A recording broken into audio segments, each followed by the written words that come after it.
Want to work these? Do these. Want to work these? Do these. Want to work these? Do these. Want to work these?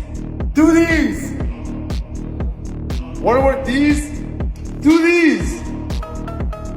If you're struggling to grow your arms, then you need to be doing this dumbbell only arm workout. It's easy to do, it's limited equipment, and it's going to take your arms from these skinny little chopsticks into these massive girthy pythons. So first up, we're starting off with the biceps, and we're going to go with an incline dumbbell curl. This exercise is slowly becoming one of the most popular bicep exercises, and for good reason. I've spoke about it plenty of times. If you still haven't tried it, then please give it a go. Next up, we've got the hammer curl. This is going to give you the thickness in the bicep, and it's also going to give you thick forearms, so why would you not want to do it? Last up, we've got a preacher curl with a dumbbell. If you haven't got the use of a bench, then just try and use your sofa, use your leg, just use anything. Triceps can be a little bit tricky to target with dumbbells, but here are my top 3 exercises. So first up, we've got the skull crusher. Now this is actually insane with dumbbells because you get the free movement with the wrist, and it just feels really nice on your elbows and doesn't give you that cramp that you normally get. Next up, we've got an overhead dumbbell extension. Last but not least, we've got the tricep kickback. Now this exercise isn't the best, but if you do use a lightweight, then you are going to feel the contraction.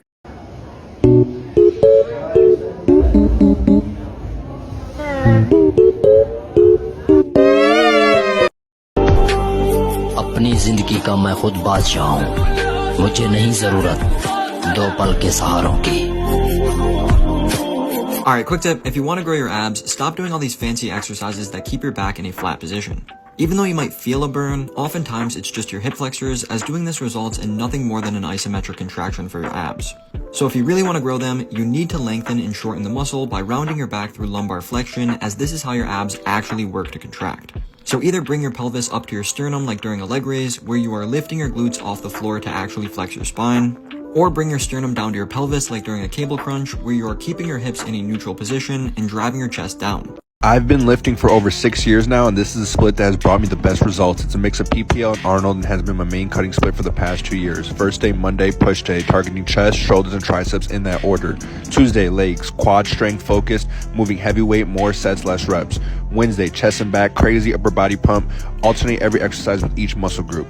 Thursday, delts and arms, keep it intense by short rest times, goal is pump focused. Friday, legs, hamstring, and glutes focused, with an emphasis on hypertrophy, so higher rep and shorter rest times. Saturday, pull day, targeting back, biceps, and rear delts in that exact order. Sunday, Jesus day, we rest, then repeat. People who train every day don't want to train every day. They are not motivated to train every day. They are something else. Motivation is the wrong word. They are not motivated. They are disciplined. Andrew, Disciplined.